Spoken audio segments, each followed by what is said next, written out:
પોરબંદરમાં બે મોટી ઘરફોડ ચોરીના ગુનાઓનો ભેદ ઉકેલાયો છે। બોરીચા ગામમાં 1 વર્ષ પહેલા હાજા ખૂંટીના ઘરે અંદાજે 6 લાખની ચોરી અને રોજીવાડા ગામમાં 2 જુલાઈના રોજ માલદેવ સોલંકીના ઘરે 1.21 લાખની ચોરીનો બનાવ બન્યો હતો। આ મામલે પોલીસે કુલ 3ની ધરપકડ કરી છે। આરોપીઓ પાસેથી મુદ્દામાલ પરત મેળવવાની કાર્યવાહી ચાલુ છે। નોંધનીય છે કે આ ટોળકીના સભ્યો સામે અગાઉ પણ અન્ય ગુનાઓ નોંધાયેલા છે। તેઓ સંગઠિત રીતે ઘરફોડ ચોરીને અંજામ આપતા હતા। થોડા સમય પહેલા પોલીસે આ ટોળકીના 9 સભ્યો વિરુદ્ધ ગુજસિટોક હેઠળ પણ ગુનો નોંધ્યો હતો। ત્રણે આરોપી છે, એમાંથી 2 આરોપી આતિશ અને રાહુલ, તેઓ તથા એમની સાથેના સાગરિત સભ્યો કુલ 9 સભ્યો વિરુદ્ધ પોરબંદર જિલ્લા પોલીસ દ્વારા ગુજસિટોકની પણ ગુજસિટોક કાયદા હેઠળ પણ ગુનો નોંધવામાં આવેલ છે, જેમાં લીડર હિતેશ અને એની સાથે આતિશ, રાહુલ જે આ બંને ગુનામાં આરોપી છે અને એની સાથેના બીજા સ્કૂલ મળીને 9 સભ્યો, આ સભ્યો ઉપર પોરબંદર જિલ્લા પોલીસ દ્વારા ગુજસિટોકનો ગુનો પણ નોંધવામાં આવેલ છે। સુરતમાં બોર્ડની પરીક્ષાને ધ્યાને લઈ તંત્ર દ્વારા સરળ ટ્રાફિક પ્લાન અમલમાં મુકાયો છે। મુખ્ય માર્ગો પર ટ્રાફિક દબાણને ધ્યાનમાં રાખીને વિશેષ વ્યવસ્થા ગોઠવાઈ। શિક્ષણ વિભાગ અને ટ્રાફિક પોલીસે સંકલન કરી વ્યવસ્થા ગોઠવી। હોલ ટિકિટ પર QR કોડથી સ્માર્ટ રૂટ માર્ગદર્શન પૂરું પાડવામાં આવ્યું છે। સ્કેન કરતા જ ઘરેથી કેન્દ્ર સુધીનો શોર્ટ રસ્તો દેખાશે। મેટ્રો સાઇટ પર ભારે મશીનોની હેરફેર ટાળવા કોન્ટ્રાક્ટરોને નિર્દેશ। 203 સંવેદનશીલ પોઈન્ટ્સ પર વધારાનો પોલીસ કાફલો તૈનાત કરાશે। 14 ઝોનમાં માઇક્રો ટ્રાફિક પ્લાનિંગ અમલમાં મુકાયો। પરીક્ષાના દિવસે 45 મિનિટ વહેલા નીકળવા વિદ્યાર્થીઓને અપીલ કરાઈ છે। આ ઉપરાંત વિદ્યાર્થીઓને QR કોડ પણ આપવામાં આવ્યા છે અને QR કોડ 561 શાળાના દરવાજા સુધીના લોકેશન આપવામાં આવ્યા છે, જેથી કરીને વિદ્યાર્થીઓને પોતાના ઘરથી શાળાનું અંતર કેટલું થાય તે પણ આઈડેન્ટિફિકેશન કરી શકે છે। અત્યારે હાલ સુરતની અંદર મેટ્રોની કામગીરી શરૂ છે, અથવા તો અમુક જગ્યાએ પિકઅપ હાઉસની અંદર ટ્રાફિક થતું હોય તે બાબતમાં તકેદારી રાખીને આ સેન્ટરો નક્કી કરવામાં આવ્યા છે। સુરતની અંદર 1,61,000 જેટલા વિદ્યાર્થીઓ પરીક્ષા આપશે। આ વિદ્યાર્થીઓને ધ્યાનમાં રાખી આ સંપૂર્ણ તૈયારીઓ કરવામાં આવી છે। અમદાવાદમાં ગેરકાયદે ધમધમતા પીજી વિરુદ્ધ કાર્યવાહી કરાશે। ગેરકાયદે ચાલતા પીજી પર કાર્યવાહી થશે। પરવાનગી વગર ચાલતા પીજીને સીલ કરાશે। હાઈકોર્ટના આદેશ બાદ આ કાર્યવાહી કરાઈ રહી છે।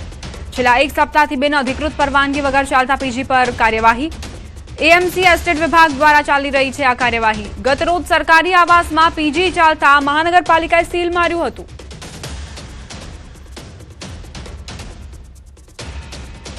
પીજી બાબતે હાઈકોર્ટે પણ ગાઈડલાઈન આપી છે।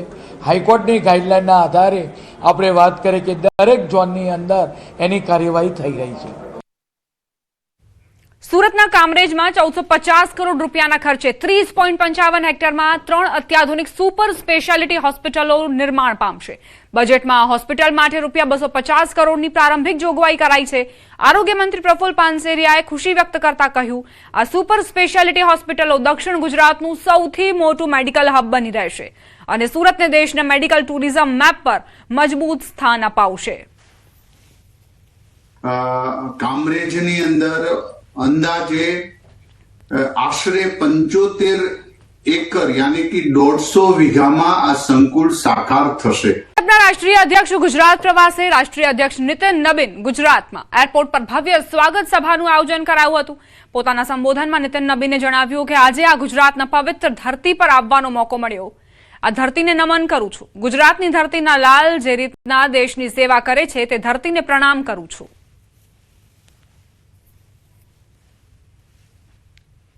जय जय गरबी गुजरात। आज हमारे इस गुजरात की धरती में आने का सौभाग्य प्राप्त हुआ है और मैं उस धरती को नमन करता हूं।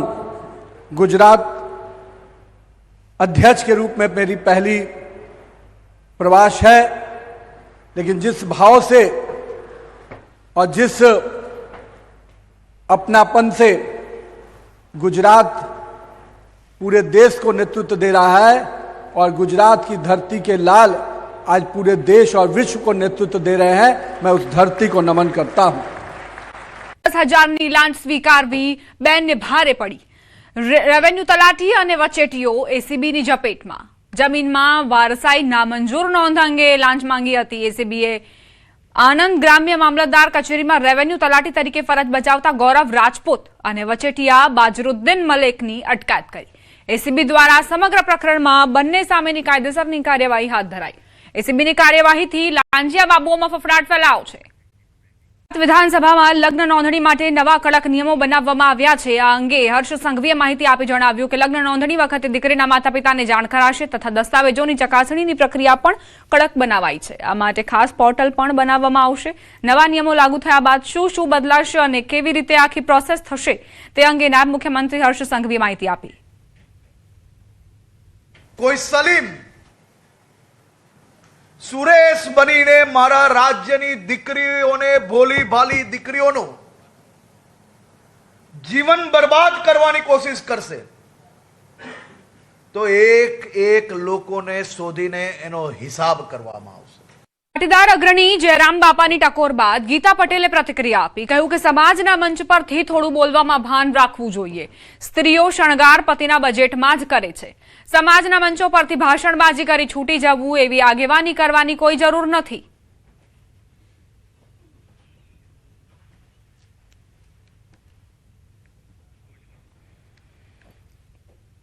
એક બાદ એક પ્રતિક્રિયાઓ પણ સામે આવી રહી છે. રેશમા પટેલે પણ પ્રતિક્રિયા આપી છે. ડોક્ટર રૂપલ પટેલની પણ પ્રતિક્રિયા સામે આવી છે. જયરામ બાપાની ટકોર બાદ આ પ્રતિક્રિયાઓનો દોર શરૂ થયો છે. ખાલી તમે તમારું મન ચાહ્યું ને એમ કહી દો કે મહિલાઓને તૈયાર થવાના ઘોડા ઉપડ્યા છે, તો સ્ત્રીનો એક શણગાર છે અને સ્ત્રીઓ હંમેશા પોતાના પતિ જેટલું કમાતા હોય એ બજેટમાં જ ચલાવીને કામ કરતા હોય છે. અને કદાચ સ્ત્રીઓએ થોડો શણગાર કરી પણ લીધો તો એમાં સમાજને કંઈ વાંધો પણ ના હોય. દરેક સમાજની મહિલાઓ ઉપર તમે શણગાર ઉપર કેવી રીતે ટિપ્પણી કરી શકો? શણગાર, સૌંદર્ય એ તો સ્ત્રીઓનું એક ઘરેણું છે અને એવું નેચરલ પણ હોઈ શકે, એવું કંઈ જરૂરી નથી. પણ તમે ઘોડા ઉપડ્યા છે એવા શબ્દોના ઉપયોગ મહિલાઓ માટે ન કરવા જોઈએ. આપણી યથાશક્તિ પ્રમાણે તમે ફેશનને કેરી કરો છો અને તમને સારું લાગે એવું કરો છો તો એમાં કોઈ વાંધો નથી હોતો. એટલે કહેવાય ને કે પાતળી એક ભેદરેખા છે શૃંગાર અને ફેશન વચ્ચેની. એ દરેક મહિલાઓએ સમજવાની જરૂર છે. આંધળું અનુકરણ કરી અને સારા દેખાવાના બદલે આપણે ઘણી બધી વાર ખૂબ જ વિયર્ડ દેખાતા હોય છે, તો હું માનું છું કે એ ખુદ મહિલાએ સમજવું પડે.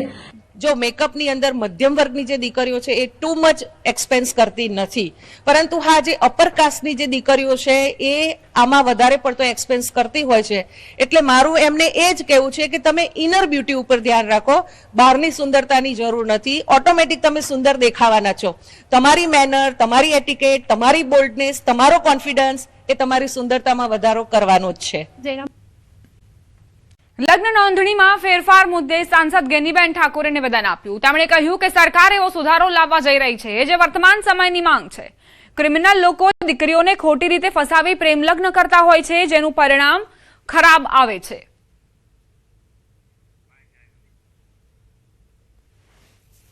ક્રિમિનલ લોકો દીકરીઓને ભગાડીને ખોટી રીતે લગ્નમાં ફસાવતા હોય છે અને એનો અંજામ ખરાબ આવે છે. એટલે આજે વિધાનસભામાં બિલ લાવ્યું. ભૂતકાળમાં મુખ્યમંત્રી બોલ્યા હતા. 2019માં હું ધારાસભ્ય હતી એ ટાઈમે પણ આ વિધાનસભામાં લવ જહાજનું બિલ આવ્યું. એ ટાઈમે આ વાત મૂકવામાં આવી હતી કે લવ મેરેજના કાયદામાં સુધારો આવે. તો સરકાર પાસે અપેક્ષા રાખીએ કે એની અંદર સાંભળવામાં તો અનેક લોકોને સાંભળ્યા છે, અનેક સંગઠનોએ રજૂઆત કરી છે. ખુદ ગુજરાતના મુખ્યમંત્રી જાહેર સ્ટેજ ઉપરથી બોલ્યા છે. એટલે આ બાબતમાં વહેલામાં વહેલું બિલ લાવીને એનો અમલ થાય ત્યાં વર્તમાન સમયની માંગ છે, એની પ્રમાણે સરકાર કરશે એવી આપણે સૌ અપેક્ષા રાખીએ. રાજ્યમાં લગ્ન નોંધણીના નવા નિયમો જાહેર. લગ્ન નોંધણી સુધારા વિધેયકને લઈને પ્રતિક્રિયાઓ પણ સામે આવી રહી છે. માનનીય મુખ્યમંત્રી અને માનનીય ઉપમુખ્યમંત્રીના માર્ગદર્શનમાં જે રીતે લગ્ન નોંધણી સંબંધોમાં જાહેરાત કરવામાં આવી છે વિધાનસભાના ફ્લોર પર, મને લાગે છે કે આ એક ઐતિહાસિક નિર્ણય છે.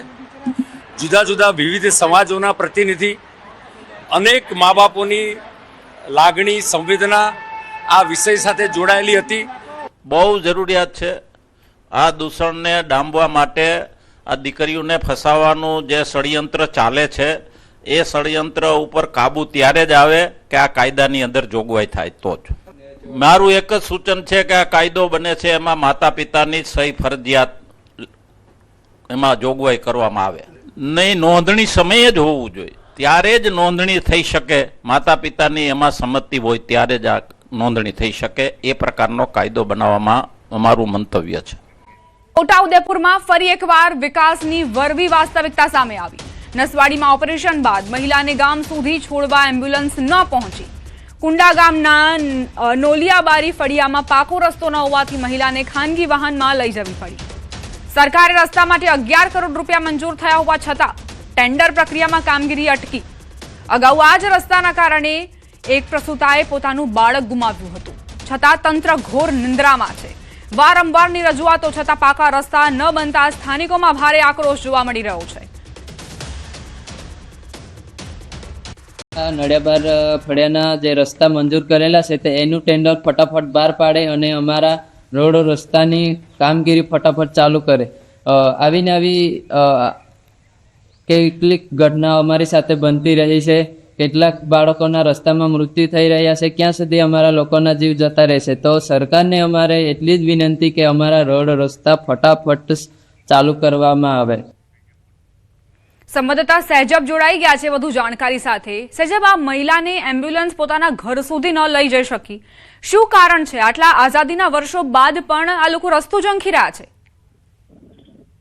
ખાસ કરીને નસવાડી તાલુકાની અંદર જે કુટુંબ નિયોજનનું જે ઓપરેશન જે કરવાનું હતું, જેને લઈને કેટલીક મહિલાઓ જે છે તે નસવાડીના CHC ખાતે આવી હતી અને ત્યારબાદ ઓપરેશન કર્યા બાદ જે મહિલાઓ છે તેઓને ઘર સુધી એમ્બ્યુલન્સ મૂકવા માટેની સુવિધાઓ છે, પરંતુ એમ્બ્યુલન્સમાં મહિલાઓને લઈ જવામાં તો આવે છે, પરંતુ જે ગામ સુધી ઘર સુધી જો એમ્બ્યુલન્સ ન પહોંચે તે પરિસ્થિતિ સર્જાય છે.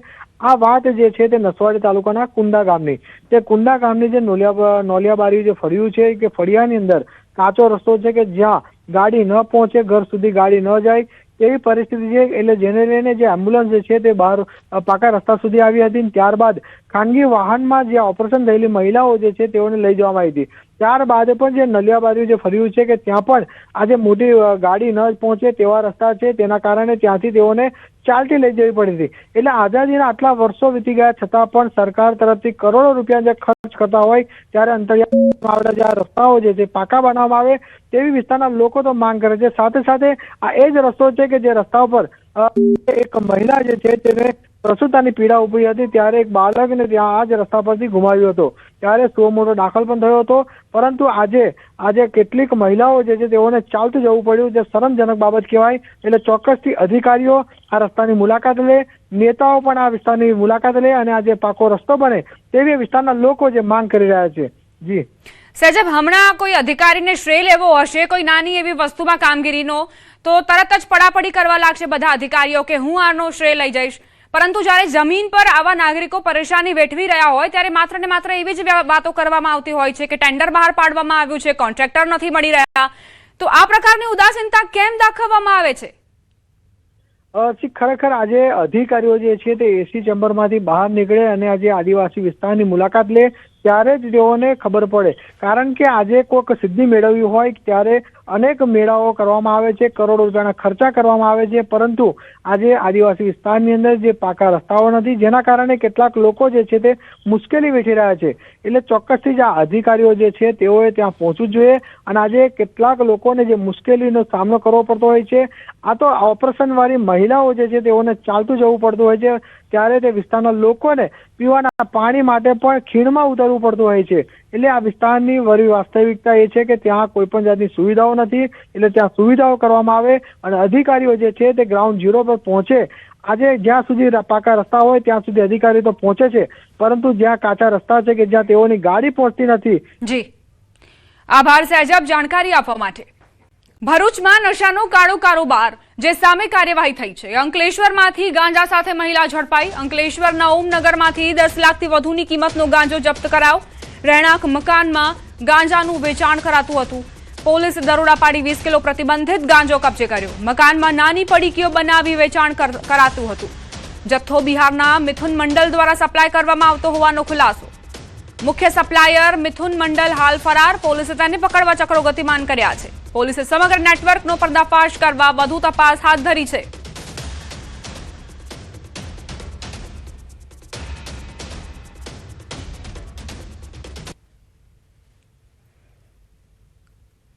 રાજ્યમાં નશાનો કાળો કારોબાર કઈ હદે ધમધમી રહ્યો છે, આ બે તસવીરો તેનો પુરાવો આપી રહી છે. કચ્છના પદ્ધરમાં કઈ રીતે 4 કરોડનો દારૂ ઝડપાયો. એસએમસીની કાર્યવાહી બાદ હવે સ્થાનીય પોલીસની કાર્યવાહીને લઈને અનેક સવાલ ઉઠી રહ્યા છે. આખરે કેમ સ્થાનીય પોલીસ ત્યાં નહોતી પહોંચી? બીજી તરફ ભરૂચના આ દ્રશ્યો જુઓ કે જ્યાં એક મહિલા ઝડપાઈ છે. ગાંજાના જથ્થા સાથે આ મહિલાને પકડવામાં આવી છે. તેની પાસે લાખોની કિંમતનો ગાંજો હતો. 10 લાખથી વધુની કિંમતનો ગાંજો તેની પાસેથી મળી આવ્યો છે. આ ગાંજો મુખ્ય સપ્લાયર મિથુન મંડલ દ્વારા સપ્લાય કરાતો હતો તેવી પણ જાણકારી છે. મિથુન મંડલ જે બિહારનો છે ત્યાંથી અહીં ગાંજો પહોંચાડવામાં આવતો હતો. હવે આ મિથુનને પણ પકડવા માટે પોલીસ કામે લાગી છે. યુવાધનને બરબાદ કરવાના કારસા હેઠળ કઈ રીતે આ દારૂ અને ગાંજાનો વેપલો ચાલી રહ્યો છે તેના દ્રશ્યો જુઓ. એક તરફ કચ્છની તસવીરો કે જ્યાં 4 કરોડથી વધુનો દારૂ ઝડપાયો, બીજી તરફ લાખોનો ગાંજો ઝડપાયો. 10 લાખથી વધુની કિંમતનો ગાંજાનો જથ્થો ઝડપાયો છે. નાના નાના પેકેટ્સમાં તેનું વેચાણ કરવામાં આવતું હતું. આ મહિલા તેને યુવાનો સુધી પહોંચાડતી હતી, નશેડીઓ સુધી પહોંચાડતી હતી. નફા માટે થઈને, પૈસા માટે થઈને આ મહિલાએ અનેક યુવાનોને બરબાદ કર્યા.